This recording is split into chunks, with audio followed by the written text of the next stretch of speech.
Halata ang lungkot sa iyong mga mata, kahit di mo sabihin, aking nadarama ang paglayo niya'y huwag mong ipagdamdam. Mabuti nga't nalaman siya'y sa lawahan.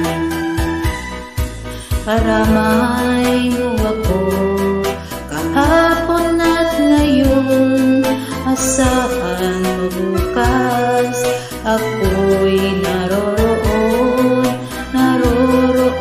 ako. Habang ako'y buhay, katulong mo at sa iyo'y nagmamahal.